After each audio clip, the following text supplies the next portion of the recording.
សុខស្ដីបងប្អូនទាំងគ្នាថ្ងៃនេះតនេចេញមកលងទៀតហើយសាច់រឿងមួយនេះគឺបានមកពីប្តីប្រពន្ធមួយគូដែលគាត់ផ្ញើឲ្យខ្ញុំហើយរឿងរ៉ាវរន្ធត់គឺកើតឡើងនៅពេលដែលកូនរបស់គាត់ហ្នឹងស្លាប់ហើយសាច់រឿងរបស់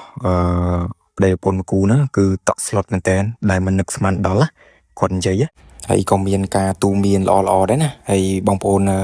ស្ដាប់យកចិត្តទុកដាក់ទៅណាហើយបើជឿឬក៏មិនជឿសូមស្ដាប់ទុកជាការកំសាន្តទៅណាហើយប្តីប្រពន្ធមួយគូហ្នឹងគាត់មានឈ្មោះថាបងឆើតហើយនឹងប្រពន្ធឈ្មោះថាមិញមានណានឹងមានកូនប្រុសម្នាក់ដែរអាយុប្រហែលជា19ឆ្នាំហើយពួកគាត់គឺនៅជាយខេត្តបងប្អូនក្រុមគ្រួសាររបស់គាត់ហើយបងឆើតធ្វើការនៅមន្ទីរមួយហើយយូរឆ្នាំយូរខែណាហើយប្រពន្ធរបស់គាត់អ៊ីមានហ្នឹងគឺគាត់ធ្វើជាគ្រូបង្រៀនបឋមនៅតាមទីរួមខេត្តហើយកូនប្រុសរបស់គាត់មានឈ្មោះថាបងណុយដែលរៀននៅវិទ្យាល័យហើយបងណុយគឺជាក្មេងខូចមែនតើពុកម្ដាយឲ្យទៅរៀនគាត់អត់សូវចូលរៀនទេហាក់ដូចជាខ្លាចសាលាអីចឹងណាហើយគិតតែដើរលេងនាំមិត្តភ័ក្តិឬក៏ដៃគូរបស់គាត់ 4-5 នាក់អីហ្នឹងដើរលេងអាវ៉ាសាយមែនតើពេលហ្នឹងហើយបងណុយហ្នឹងក៏ដើរជាមួយមិត្តភ័ក្តិអត់អមិត្តភ័ក្តិនាំជក់កឆាឬក៏គ្រឿងញៀនអីចឹងណាអាហ្នឹងដល់ថ្នាក់ញៀនថ្នាំណាហើយពេលហ្នឹងគឺពុកម្ដាយរបស់បងណុយហ្នឹងគឺអត់ទាន់ដឹងថាបងណុយកិច្ចសាលាឬក៏ញៀនថ្នាំញៀនអីទេពេលហ្នឹងស្មានតែកូនទៅរៀនធម្មតាហើយក្រោយមកបងណុយនេះគឺគាត់ចាប់ផ្ដើមញៀនថ្នាំខ្លាំងមែនតើណាហើយដល់ថ្នាក់ញៀនស្រាទៀតណាហើយញៀនថ្នាំហ្នឹងមិនមែនគាត់ជក់ទេណាបងប្អូនគាត់ចាក់គ្រឿងញៀនចូលក្នុងសរសៃឈាមរបស់គាត់ណាអាហ្នឹងគេថាហើយឥឡូវគាត់ខ្លាយទៅជាក្មេងដែលចេះកុហកបោកប្រាស់ឪពុកម្ដាយថាទៅរៀនទៅអីចឹងណាដោយសារតែអំណាចគ្រឿងញៀនគ្រប់គ្រងគាត់ទៅហើយបងណុយពេលហ្នឹងគឺអត់អាណិតទឹកចិត្តម្ដាយឬក៏ឪពុកអីទេខំរលួយត្រាក់ដើម្បីឲ្យកូនរៀនណាតែគាត់អត់រៀនទេនាំគ្នាទៅជក់ថ្នាំជក់កឆាផឹកស្រាអីណាតាមមិត្តភក្តិរបស់គាត់នាំហើយគាត់ថាបងណុយហ្នឹងដល់ថ្នាក់ទៅលួចប្លន់របស់គេដោយសារតែខ្វះលុយខ្វះអីជក់ថ្នាំមកសុំម្ដាយសុំអីអត់បានអញ្ចឹងដល់ថ្នាក់លួចឆក់ប្លន់គេលួចឆក់ប្លន់អ្នកភូមិហើយអ្នកភូមិពេលហ្នឹងគឺអត់ចូលចិត្តពួកគាត់ទេឥឡូវហ្នឹងគឺម្ដាយរបស់គាត់អត់ទាន់ដឹងណាបងប្អូនខ្ញុំបញ្ជាក់មួយទៀតហើយបងឆើតហើយនឹងប្រពន្ធរបស់គាត់អ៊ីមានហ្នឹងគាត់ចេញធ្វើការរៀងខ្លួនណាហើយទៅផ្ទះវិញហើយពេលហ្នឹងដែរគឺគាត់បានទៅដល់ផ្ទះភ្លាមហ្នឹងមានបុរសម្នាក់ដែលអ្នកចិត្តខាងលបងទៅមួយបានរត់មកប្រាប់បងឆើតហើយនឹងប្រពន្ធរបស់គាត់ហ្នឹងថាបាក់ពួករបស់បងណុយហ្នឹងទៅវាយតប់គ្នាក្រុមអ្នកលេងអ្នកតូចផឹកស៊ីកន្លែងអាវ៉ាសែស្រែកអាឡូពេញហ្នឹងហើយថែមទាំងមានអ្នករបួសអ្នកអីចឹងណាមកប្រាប់ឪពុកម្ដាយរបស់បងណុយបន្ទាប់មកអ៊ីមានត្រូវជាម្ដាយរបស់បងណុយហ្នឹងក៏សួរទៅអ្នកចិត្តខាងវិញថាបងណុយមកហើយបងណុយគាត់ត្រូវអីអត់ហើយអានេះទឹកចិត្តម្ដាយបងប្អូនដឹងថាកូនអាវ៉ាសែដើរវាយតប់គ្នានៅសួរពីសុខទុក្ខកូនទៀតហ្នឹងទឹកចិត្តម្ដាយហើយបរិះអ្នកចិត្តខាងហ្នឹងក៏រៀបរាប់ថាបងណុយហ្នឹងគឺអត់អីទេអត់ត្រូវអីទេដោយសារតែរត់រួចរត់កិច្ចខ្លួនតាមផ្ទះគេផ្សេងអ្នកនៅចិត្តហ្នឹងហើយអ្នកចិត្តខាងហ្នឹងគាត់ថាទៀតថាកន្លែងកាត់ហេតុហ្នឹងដោយសារតែក្រុមពួកបងណុយអ្នកបកហេតុមុនណាក្រុមពួកគាត់បានវាយតប់គ្នាគេមុនណាដឹងមានចំនួនទាស់តែងអីទេពេលហ្នឹងហើយពេលហ្នឹងគឺកន្លែងកាត់ហេតុហ្នឹងគឺអញញ៉ៃមែនទែនដោយសារតែពួកគាត់វាយគ្នាគប់គ្នាអីចឹងណាហើយដល់ពេលវាយគ្នាហើយរត់គេចអស់លីងអញ្ចឹងអ្នកដែលខាត់បងគឺកន្លែងហ្នឹងកន្លែងខាត់ហេតុហ្នឹងកន្លែងផឹកស៊ីហ្នឹងហើយពេលបងឈើទៅនឹងប្រពន្ធរបស់គាត់ស្ដាប់ឮអ្នកចិត្តខាងនិយាយហ្នឹងគាត់ខឹងបងណុយមែនទែនខឹងហើយបារម្ភកូនទៀតអញ្ចឹងក៏ប្រលប់បន្តិចណាបានបងណុយមកវិញហើយពេលហ្នឹងដែរគឺបងណុយមកដល់ផ្ទះណាបងឈើក៏សួរគាត់សួរបងណុយថាបងណុយហ្នឹងគាត់មកពីណាសួរតែមកពីណាយប់ជ្រៅអញ្ចឹងហើយបងណុយក៏ឆ្លើយថាគាត់មកពីសាលាហើយបងឈើត្រូវជាពុករបស់បងណុយក៏ថាហែងក៏ហកហែងអត់ទៅរៀនទេហែងទៅបកករឿងមួយគេធ្វើបងធំបងតូចវាយគ្នាឡើងផ្អើលអ្នកស្រុកអ្នកភូមិហើយពេលហ្នឹងដែរគឺបងណុយគាត់សារភាពគាត់ថាមិនមែនគាត់អ្នកបកកហែងទេគាត់ថាពួកគេវាយគាត់មុនណាហើយរឿងរ៉ាវទាំងអស់ហ្នឹងកើតឡើងនៅពេលដែលពួកបងណុយហ្នឹងក៏បបួលគ្នាលេងបាល់ហើយពួកបងធំបងតូចហ្នឹងក៏មករករឿងពួកគាត់ហើយក៏កើតរឿងចំនួនតោះតែងជាមួយគ្នាទៅណាហើយអានេះគឺគាត់និយាយប្រាប់បងឈើតត្រូវជាពុករបស់គាត់ហើយបងឈើតពេលហ្នឹងគឺអត់ជឿទេព្រោះអ្នកភូមិថាក្រុមបងណុយរករឿងគេមុនពេលហ្នឹងគឺអត់ទាន់ដឹងថាខាងណាខុសខាងណាត្រូវទេហើយបងឈើតក៏សួរកូនគាត់ទៀតសួរបងណុយថាអាណុយឯងដែរទៅរៀនអត់ឯងដែរទៅសាលាអត់បងណុយគាត់ឆ្លើយគាត់ប្រាប់ទៅបងឈើតត្រូវជាពុករបស់គាត់ហ្នឹងគាត់ថាគាត់ទៅរាល់ថ្ងៃតើគាត់អត់ដែរកិច្ចសាលាទេបើមិនជឿទៅសួរសាលាណាទៅឲ្យទៅសួរយុសាលាឬក៏គ្រូបន្ទប់ថ្នាក់ទៅ ថាគាត់ទៅរៀនឬក៏អត់ទៅរៀនណាពេលហ្នឹងបញ្ជាក់បងឈើទៀតបញ្ជាក់ពុករបស់គាត់ទៀតណាហើយបងឈើដែលនឹងប្រពន្ធរបស់គាត់ក៏ជឿកូនណាអត់ដោយអត់ទាន់ដឹងមូលហេតុថាកូននឹងកិច្ចសាលាឬក៏ទៅរៀនឬក៏អត់រៀនអីចឹងទៅគាត់ហ្នឹងក៏អត់ទាន់ដឹងទេហើយ3 4ថ្ងៃក្រោយសាលារៀនក៏បានផ្ញើសបុតមកឲ្យបងឈើដែលនឹងប្រពន្ធរបស់គាត់ណាហើយសបុតនឹងបញ្ជាក់ថាបងណុយហ្នឹងគឺអត់បានទៅរៀន2 សប្តាហ៍ហើយព័ត៌មាននេះធ្វើឲ្យបងឈើនឹងប្រពន្ធរបស់គាត់មានការច្រឡោតខឹងខ្លាំងមែនទែនខឹងទៅដល់បងណុយដោយសារតែបងណុយតិចកិច្ចសាលាហើយកុហកគាត់ថាទៅរៀនរាល់ថ្ងៃហើយពេលនេះគឺសបុតសាលាគេផ្ញើឲ្យគាត់ពេលហ្នឹងគាត់ដឹងហើយបងឈើដែលនឹងប្រពន្ធរបស់គាត់ហ្នឹងនៅចាំបងណុយហ្នឹងនៅមុខផ្ទះហ្មងហើយខឹងមែនទែនខឹងបងណុយ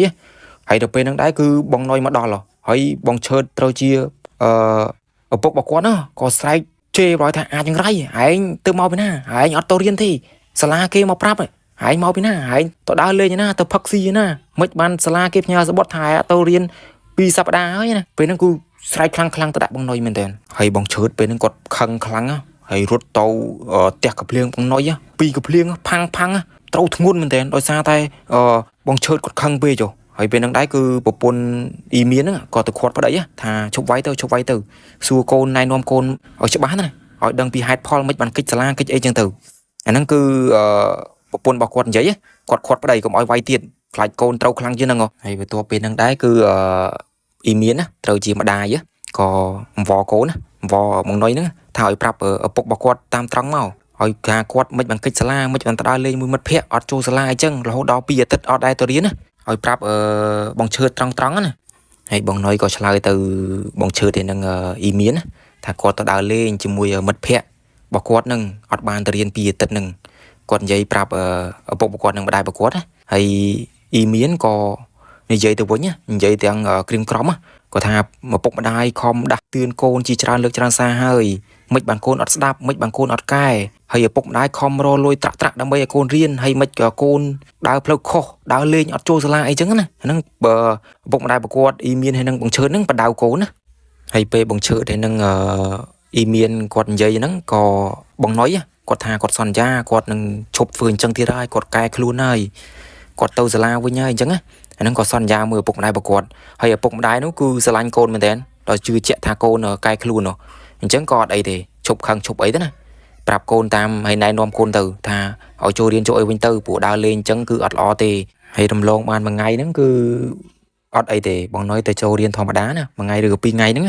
ហើយក៏មានយប់មួយល្ងាចប្រហែលជាម៉ោង 4 ម៉ោង 5ហ្នឹងក៏បងណុយហ្នឹងទៅសុំឪពុកម្ដាយប្រកួតទៅដើរលេងមួយមិត្តភ័ក្តិមួយផ្លែតទៅដើរលេងអញ្ចឹងទៅណាហើយឪពុកម្ដាយប្រកួតក៏បដ ாய் ទៅណាឲ្យគាត់ទៅហើយឆាប់មកផ្ទះវិញផងហើយពេលហ្នឹងដែរគឺបងឈើទេនឹងអ៊ីមៀនគាត់បញ្ជាក់ថាកូនរបស់គាត់ហ្នឹងបងណុយហ្នឹងទៅដើរលេងយូរមែនទែនហើយជាម៉ោង 1 ម៉ោង 2អត់ទាន់ឃើញមកផ្ទះទៀតទេហើយនៅពេលដែលគាត់អង្គុយចាំឬក៏ឈរចាំកូនរបស់គាត់មកផ្ទះហ្នឹងស្រាប់តែមានមិត្តភ័ក្តិរបស់បងណុយប្រហែលជាម៉ោង 2 យប់រត់សម្ដៅមកផ្ទះឪពុកម្ដាយបងណុយហើយរត់មកមានលក្ខណៈត្រហេបត្រហប់មែនទែនដោយសារបញ្ញាប់បញ្ញាល់ហើយមានការភ័យខ្លាចហើយក៏គោះទ្វារហៅឪពុកម្ដាយបងណុយណាទាំងស្លន់ស្លោហើយហៅឪពុកម្ដាយបងណុយហ្នឹងឲ្យឆាប់បើកទ្វារហើយពេលហ្នឹងដែរគឺបងឈើទៅនឹងអ៊ីមៀនហ្នឹងក៏ដឹងថាហេតុការអត់ល្អបាត់ហើយដោយសារតែកូនគាត់ចេញទៅយូរអញ្ចឹងក៏ចាប់ដើមបើកទ្វារណាហើយក៏សួររឿងរ៉ាវទាំងអស់ណាសួរទៅមិត្តភ័ក្តិបងណុយហ្នឹងថាកើតអីមានរឿងអីហើយមិត្តភ័ក្តិបងណុយហ្នឹងគាត់ថាគាត់ឈ្មោះថាបងឆាំងដែលជាមិត្តភ័ក្តិរបស់បងណុយហ្នឹងហើយឥឡូវហ្នឹងគឺបងណុយហ្នឹងគាត់នៅដេកពេទ្យអត់ទាន់ដឹងខ្លួនទេដោយសារតែចាក់គ្រឿងញៀនចូលក្នុងសរសៃឈាមពេលហ្នឹងស្លាប់យូរមែនទែនហើយឥឡូវគេនាំគាត់ទៅពេទ្យហើយឥឡូវនៅដេកពេទ្យហើយនៅដេកពេទ្យហ្នឹងគឺអត់ទាន់ដឹងខ្លួនទេគេពងតែសង្គ្រោះគេពងតែព្យាបាលហើយឪពុកម្ដាយរបស់គាត់ហ្នឹងគឺបងឈើតែនឹងអ៊ីមៀនហ្នឹងគឺមានការភ័យបារម្ភកូនមែនទែនដោយសារតែខ្លាចកូនកើតអីធ្ងន់ធ្ងរអញ្ចឹងក៏ស្ទុះទៅយកអាវរកអីពាក់បញ្ញាប់ចេញទៅមើលគាត់នៅពេទ្យហ្នឹងហើយនៅពេលដែលបងឈើតែនឹងប្រពន្ធរបស់គាត់ហ្នឹងទៅដល់ពេទ្យក៏ថាបងណុយហ្នឹងគាត់ស្លាប់បាត់ហើយគាត់ដាច់ខ្យល់បាត់ហើយដោយសារតែយកគាត់មកពេទ្យយឺតយ៉ាវពេកមកដល់ពេទ្យគឺស្លាប់បាត់ហើយពេទ្យព្យាបាលអត់ទាន់ហើយពេលហ្នឹងឪពុកម្ដាយរបស់គាត់គឺយំសោកសៅមែនទែនដោយសារអត់នឹកស្មានថាកូនដល់ថ្នាក់ហ្នឹងហើយកូនទៅនិយាយគ្នាមិញហើយឥឡូវគាត់ដាច់ខ្យល់បាត់ពេលហ្នឹងគាត់សំណោះដែរហើយណាមួយគឺកូនពេញស្រឡាញ់កូនមានតែមួយផងហើយឥឡូវគាត់ស្លាប់ទៀតអញ្ចឹងគឺឪពុកម្ដាយគាត់កើតទុក្ខមែនទែនហើយអ៊ីមៀនណាគាត់រត់ទៅអោបសពកូនគាត់ថាភ្ញាក់ឡើងកូនភ្ញាក់ឡើងកូនអត់អីទេអញ្ចឹងទាំងសោកសៅពីអ្នកប្តីប្រពន្ធមកគាត់ហ្នឹង ហើយពេលហ្នឹងអាណិតពួកគាត់ដែរណាតែធ្វើម៉េចបើបងនុយគាត់ស្លាប់បាត់ហើយអានេះវាចូលលក្ខណៈបាបកម្មណាបងប្អូនដោយសារតែបងនុយគូសាងបាបមែនតើកុហកម៉ែឪផងអត់ចូលសាលាថាចូលសាលាអីចឹងណាហើយលួចឆក់ប្លន់អ្នកដតីអ្នកចិត្តខាងអីគឺគេអត់ចូលចិត្តទេគេបន់ឲ្យតែស្លាប់ណាហើយពេលហ្នឹងគឺវាហូរហើយព្រោះគាត់ស្លាប់បាត់ហើយអញ្ចឹងណាហើយឪពុកម្ដាយរបស់គាត់ហ្នឹងក៏នាំគ្នាធ្វើពិធីបុណ្យសពរបស់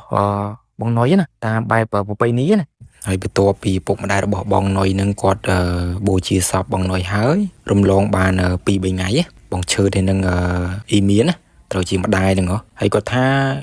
រាល់យប់គាត់ឮសំឡេងធ្ងោយំសោកបោកខ្លួនដូចជាឈឺចាប់អញ្ចឹងណានៅខាងក្រៅផ្ទះប៉ុន្តែនៅពេលដែលបើកពួយទៅសម្លឹងទៅរកសំឡេងហ្នឹងគឺគាត់អត់ឃើញទេអាហ្នឹងហេតុការណ៍ដែលគាត់ឃើញថ្ងៃទី1ដែលស្ដាប់ឮថ្ងៃទី1ឮសំឡេងនឹងរហូតឮសំឡេងយំធ្ងោអញ្ចឹងណាហើយគាត់ថារហូតដល់ថ្ងៃពេញបមីថ្ងៃ15កើតគាត់ថាអាសំឡេងធ្ងោហ្នឹងធ្ងោឡើងក៏លួចបងប្អូនហើយគួរឲ្យខ្លាចហើយថ្ងៃពេញបរមីហ្នឹងបងប្អូនគាត់ថាឆ្កែនៅហ្នឹងលូខ្លាំងមែនតើលូគួរឲ្យខ្លាចពេលហ្នឹងហើយអ៊ីមៀនគាត់និយាយទៅកាន់ប្តីគាត់ថាបងឈើតហៅប្តីគាត់សំឡេងធ្ងោនឹងលឺមកទៀតហើយពួកគាត់ហ្នឹងថានាំគ្នាទៅមើលខ្លាចតែចង់ទៅមើលចង់ឲ្យដឹងថាសំឡេងហ្នឹងគឺសំឡេងអីគេពីអ្នកប្តីប្រពន្ធហ្នឹងក៏ដើរទៅក៏យល់ព្រមគ្នាណាហើយថ្ងៃពេញបរមីបងប្អូនដឹងស្រាប់ហើយមេឃភ្លឺហើយមើលដូចថ្ងៃអញ្ចឹងមើលអីក៏ឃើញដែរហើយនៅទីធ្លាខាងមុខផ្ទះរបស់គាត់ហ្នឹងបងឈើតគាត់ថាបានឃើញព្រឹត្តិការណ៍មួយដែលគួរឲ្យតក់ស្លុតមែនទែនហេតុការណ៍គួរឲ្យខ្លាចគាត់ថាគាត់ឃើញប្រែតមួយធំមែនទែនហើយខ្ពស់ដល់ងើយកមកអស់ណាបានមើលឃើញមុខរបស់វាហើយវាខ្ពស់ជាងមនុស្សធម្មតា10 ដងណាចំនួន10 ដងហើយស្គមកំប្រឹងក្បាលពុះកំប៉ោងខ្លួនប្រានវាគឺស្រាបទាំងស្រុងអាក្រាតកាយអត់មានពាក់អីទេពេលហ្នឹងហើយបងឈើទៅនឹងអ៊ីមៀនហ្នឹងគាត់សន្មតថាហ្នឹងគឺជាប្រែតដែរគូឲ្យស្អប់ខ្ពើមហើយក៏គូឲ្យខ្លាចណាស់ដែរពេលហ្នឹងពីអ្នកប្តីប្រពន្ធគាត់ខ្លាចមែនតើតែនៅសម្លឹងមើលហើយអ៊ីមៀនគាត់ថាគាត់សន្មតទេណាគាត់ថាប្រែតហ្នឹងមិនមែនជាប្រែតណាទេគឺជាកូនរបស់គាត់ណាបងនុយហ្នឹងបងនុយខ្លាចជាប្រែតណាបងប្អូនដោយសារតែគាត់សាងបាបកម្មច្រើនអញ្ចឹងវាខ្លាចជាប្រែតនេះឪពុកម្ដាយគាត់គិតណាគិតតែពីអ្នកប្តីប្រពន្ធរបស់គាត់ទេណាពីអ្នកប្តីប្រពន្ធគាត់ខ្លាចណាស់តែខំមាត់នៅចិត្តគ្នាទៅសម្លឹងទៅមើលប្រែតមួយហ្នឹងគាត់ថាកូនគាត់អញ្ចឹងក៏សម្លឹងមើលទៅអាណិតផងអីផងអញ្ចឹងទៅហើយគាត់ដឹងធ្វើម៉េចទេបើកូនវាខ្លាចជាប្រែតអញ្ចឹងណាដោយសារតែបាបកម្មរបស់គាត់អ្នកសាងខ្លួនឯងអញ្ចឹងគាត់អ្នកទទួលគឺបងឈើទៅនឹងអ៊ីមៀនគាត់ថាអ៊ីមៀនឡើងញ័រខ្លួនណាតែធ្វើទ្រាំធ្វើអត់ខ្លាចដោយសារតែដឹងថាប្រែតហ្នឹងជាកូនរបស់គាត់គាត់គិតពីអ្នកប្តីប្រពន្ធរបស់គាត់តែអត់មានអ្នកណាបញ្ជាក់ថាប្រែតហ្នឹងគឺជាបងនុយទេណាគាត់គិតពីអ្នកប្តីប្រពន្ធរបស់គាត់គាត់ថាអត់មានប្រែតមកពីណាទេមានតែកូនរបស់គាត់ណាដែលវាសាងបាបឬក៏ផលអាក្រក់ហ្នឹងវាតបស្នងមកខ្លួនគាត់វិញណាពេលហ្នឹងគាត់និយាយអញ្ចឹងហើយបងឈើទៅនឹងអ៊ីមៀនហ្នឹងក៏សម្លឹងមកសន្ទុះទៅណាក៏ស្រាប់តែមានសំឡេងគ្រឹងរំញ័រចេញមកហើយក៏ស្រូបប្រែតនឹងចូលទៅក្នុងដីណាបានញែកយកខ្លួនប្រែតហ្នឹងស្រូបទៅក្នុងដីបាត់ឈឹងហើយមកសន្ទុះទៅប្រែតហ្នឹងក៏ធ្លាក់ចូលគេស្រូបហ្នឹងបាត់ខ្លួនបាត់ឈឹងទៅណាប្រៀបបានដូចជាធរណីស្រូបបងប្អូនដែលឮថាធរណីស្រូបអត់មនុស្សសាងបាបគឺធរណីស្រូបណាពេលហ្នឹងហើយអញ្ចឹងហើយបានបងឈើទៅនឹងអ៊ីមៀនគាត់គិតដល់ថាកូនរបស់គាត់ប្រហែលជាចុះនរកឬក៏ធរណីស្រូបអីចឹងណាដោយសារតែកូនគាត់សាងបាបលួចឆក់ប្លន់អ្នកដតីបង្កឲ្យវឹកវរដល់អ្នកចិត្តខាងអីចឹងគេដាក់ធានាអញ្ចឹងធរណីស្រូបគាត់វាអត់ខុសទេដោយសារតែគាត់សាងអំពើអាក្រក់អត់ដែលសាងអំពើល្អហើយធ្វើឲ្យពុកម្ដាយពិបាកចិត្តទៀតហើយសាច់រឿងមួយនេះគឺវាមិននឹកស្មានដល់បើបងប្អូនជឿឬក៏មិនជឿអានឹងស្ដាប់ទុកជាការកំសាន្តទៅណាដូចខ្ញុំបញ្ជាក់ខាងលើវាមានរឿងអាចកំបាំងឬក៏ដែលយើងមិនអាចថាជឿទាំងស្រុងបានណាអានឹងយើងស្ដាប់ហើយយើងពិចារណាខ្លួនឯងទៅហើយមានហើយនឹងបងឈើណាគាត់មានថាការស្ដាយក្រោយមែនទែនដោយសារតែគាត់ខំចាំបីបាច់តាំងពីតូចថ្នាក់ថ្នមអត់ឲ្យមានសម្អុចខំអីមួយមិនគួរគាត់បដោយកូនឲ្យរាប់អានជាមួយមិត្តភ័ក្តិអត់ល្អសែបគប់គ្រឿងញៀនស្រាបារីដើរឆក់ប្លន់ឬក៏សម្លាប់អ្នកដទៃអីចឹងទៅណាហើយនឹងបាបកម្មដែលគាត់សាងមកពីគាត់នៅរស់អញ្ចឹងគឺវាទទួលផលនឹងឯងអញ្ចឹងមានតែពាក្យស្ដាយក្រោយណាហើយពេលហ្នឹងក៏ខ្ញុំមកណិតដល់ឪពុកម្ដាយរបស់បងនុយដែរណាដោយសារតែបាត់បង់កូនជាទីស្រឡាញ់អញ្ចឹងហើយបងនុយក៏មិនមែនជាមនុស្សអាក្រក់អីមកដែរដោយសារតែគាត់សែបគប់មិត្តភ័ក្តិខុសអញ្ចឹងក៏ តាមមិត្តភ័ក្តិពេកជឿលើគេវក់នឹងគ្រឿងញៀនគឺទៅធ្វើឲ្យគាត់ឈានដល់ដំណាក់កាលហ្នឹងណាឈានដល់ឆក់ប្លន់វាយដំគ្នាអីជាដើមអញ្ចឹងណាបើតាមខ្ញុំគិតទៅបើបងឈើថៃនឹងអ៊ីមានគាត់តឹងដាក់បងណុយជាងហ្នឹងប្រហែលជាបងណុយអត់ដល់ថ្នាក់ហ្នឹងទេអត់អាចឈានដល់ការស្លាប់ទេណាហើយនេះជាបទពិសោធន៍មួយដែរសម្រាប់ឪពុកម្ដាយឬក៏មានកូនដែលដូចសាច់រឿងមួយនេះអញ្ចឹងយើងគួរបតឹងគាត់ខ្លាំងតាមដានគាត់ឲ្យទៀងទាត់ណាជារឿយៗថាគាត់ទៅរៀនឬក៏មិនទៅរៀនអីចឹងយើងស្រួលចាត់ការគាត់ស្រួលទប់ស្កាត់ដល់ពេលហួសពេលដូចបងណុយអញ្ចឹងបានពិបាកហើយសាច់រឿងមួយនេះគឺមានតែប៉ុណ្្នឹងទេហើយក៏សូមអរគុណបងប្អូនដែរដែលជួយ Subscribe ឬក៏like នៅវីដេអូរបស់ខ្ញុំព្រោះឃើញវីដេអូក្រោយៗនេះដូចជាមានបងប្អូនទស្សនាច្រើនអញ្ចឹងសូមជួយ Subscribe ម្នាក់មួយទៅណាដើម្បីទទួលបាននៅវីដេអូដំណើរខ្មោចផ្សេងៗទៀតណាហើយសូមមួយទៀតបើសិនជាបងប្អូនមានសាច់រឿងឬក៏មនុស្សដែលជួបផ្ទាល់ខ្លួនគួរឲ្យខ្លាចអីចង់ផ្ញើខ្ញុំសម្រាយអាចផ្ញើតាម Telegram របស់ខ្ញុំចាំខ្ញុំដាក់លេខនៅក្នុង description ហ្នឹងហើយអរគុណច្រើនជួបគ្នានៅដំណើរខ្មោចបន្តទៀតសូមអរគុណ